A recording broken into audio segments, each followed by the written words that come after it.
Good morning साथियों, सभी मित्रों, हमारे सहपाठियों, सब्सक्राइबर्स को 26 जनवरी गणतंत्रता जो अभी गणतंत्र दिवस है साथियों, उसकी बहुत बहुत शुभकामनाएं।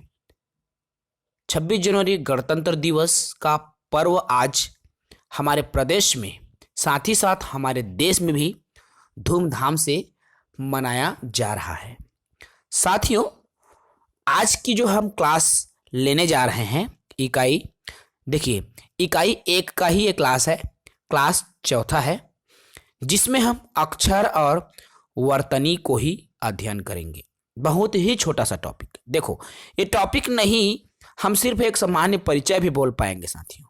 ठीक है, सामान्य परिचय इसलिए बोलेंगे क्योंकि जब बात करते हैं अक्षर और वर्तनी की, तो उसमें केवल त्रुटियां ही मेन हैं। अक्षर से संबंधित, वर्तनी से संबंधित जो त्रुटियां हैं, उसी से संबंधित जुड़ा प्रश्न आपके परीक्षाओं में पूछे जाते हैं।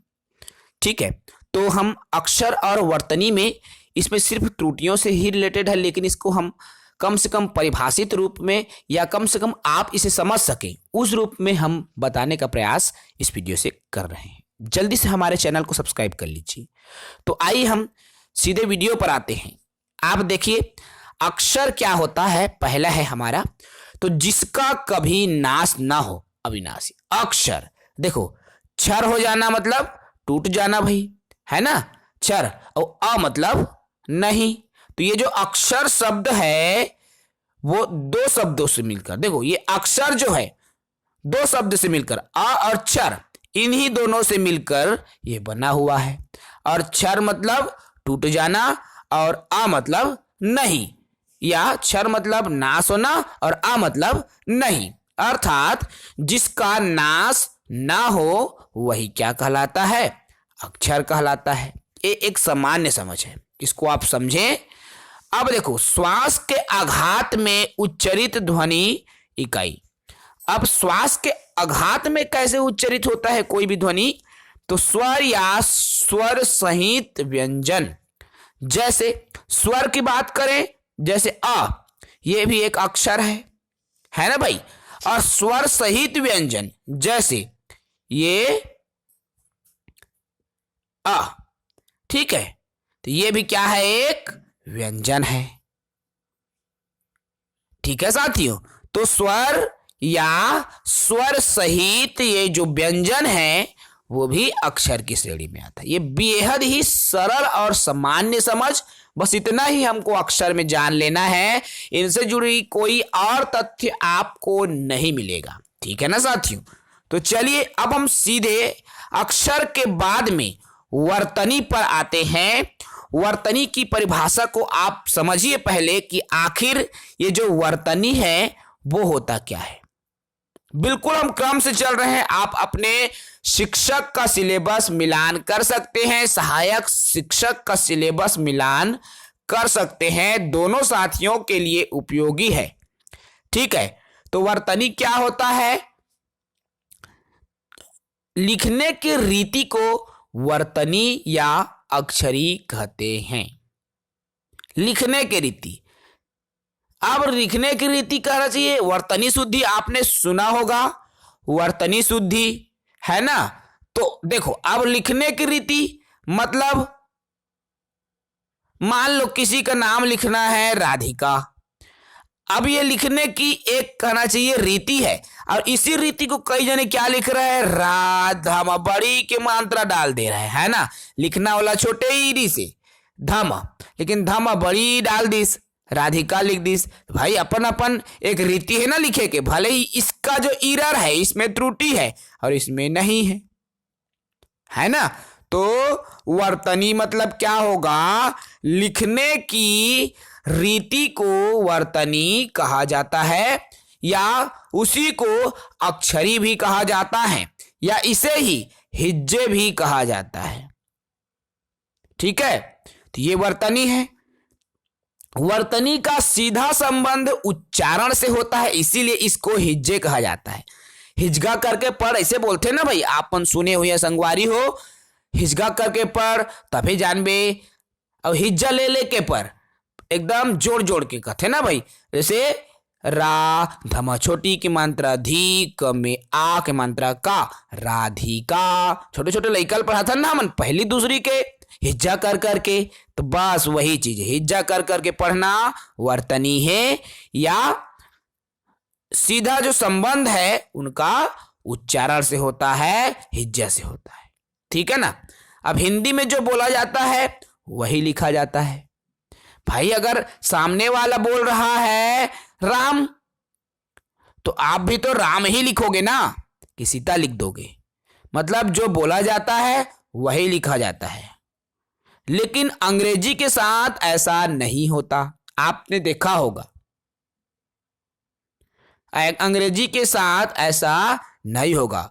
आप देखेंगे जब सामने वाला बोलेगा ना, ठीक है, तो क्या बोलेगा, जैसे गो, अब गो बोल दिया तो जियो तो जान गए गो का, तो जब गो में जियो लगा रहे हैं तो टू टू बोलेगा, तो हम टी ओ क्यों करते हैं?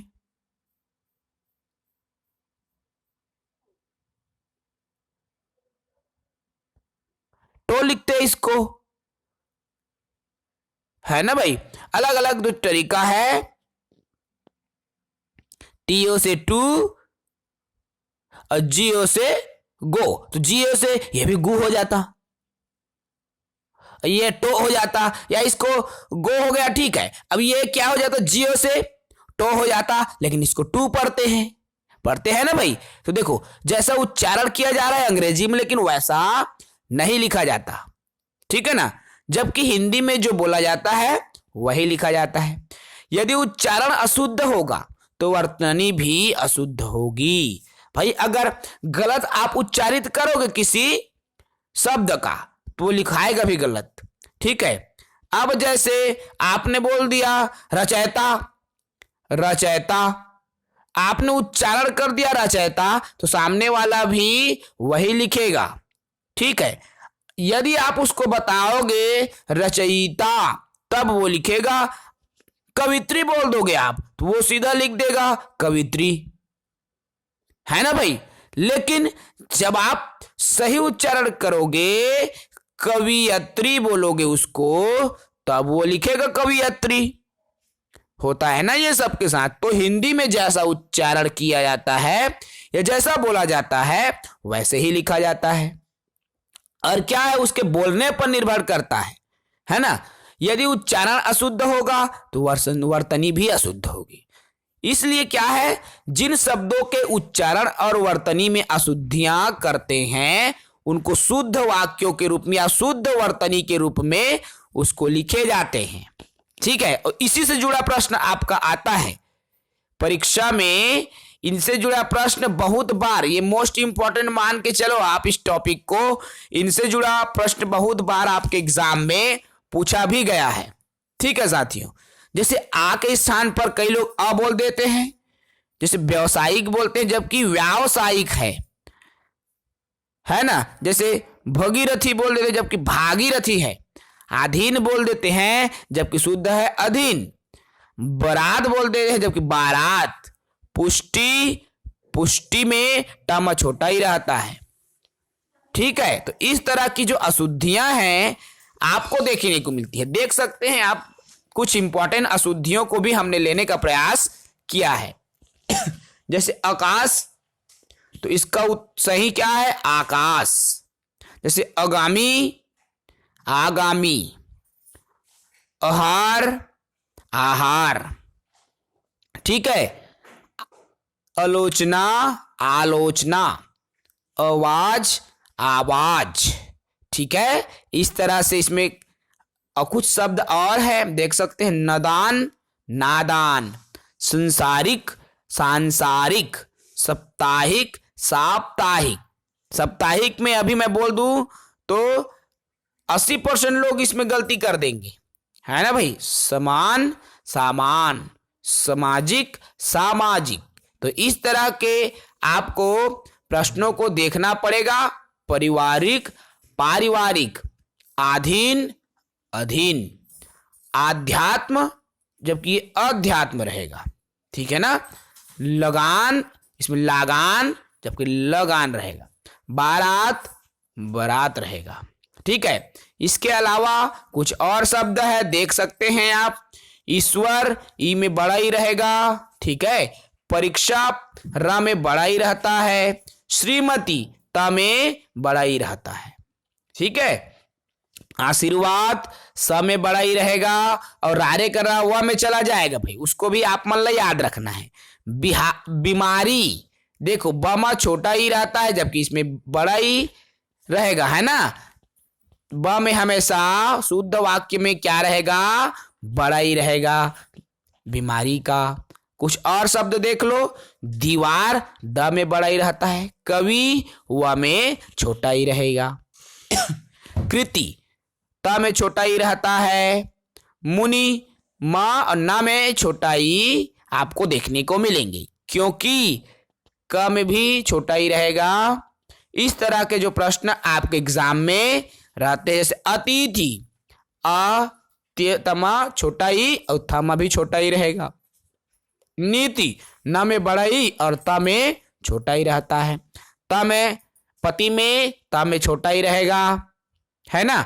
अभिमान भ में भी आपका छोटा ही देखने को मिलेगा अभिमान में।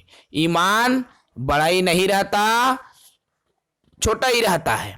ठीक है, ऐसे ही कुछ और शब्द देखो। दूसरा द में बड़ा रहेगा, जादू में भी द में बड़ा रहेगा, सूरज में भी स में आपको बड़ा ही देखने को मिलेंगे, सूर्य में भी बड़ा ही और दूध में भी बड़ा ही, है ना।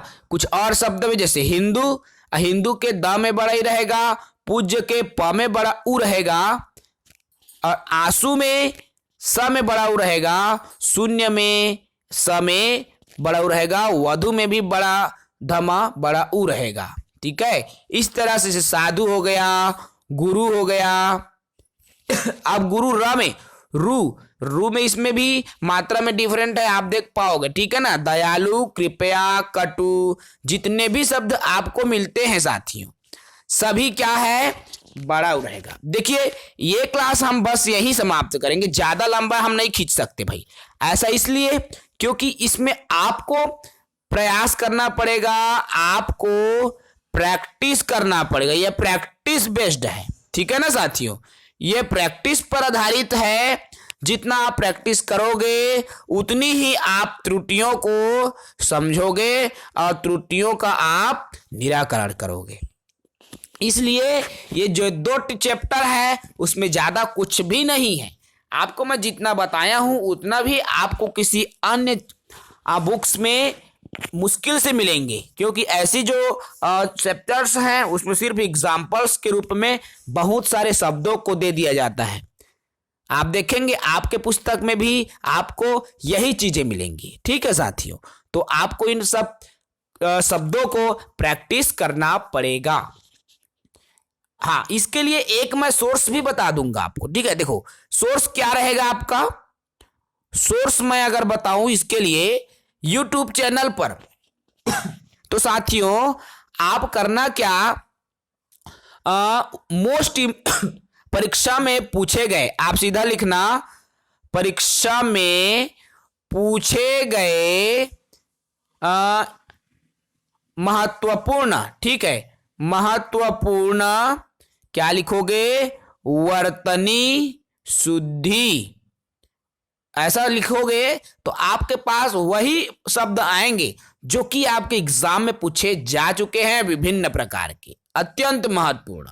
आप चाहो आप कमेंट करके बता सकते हो।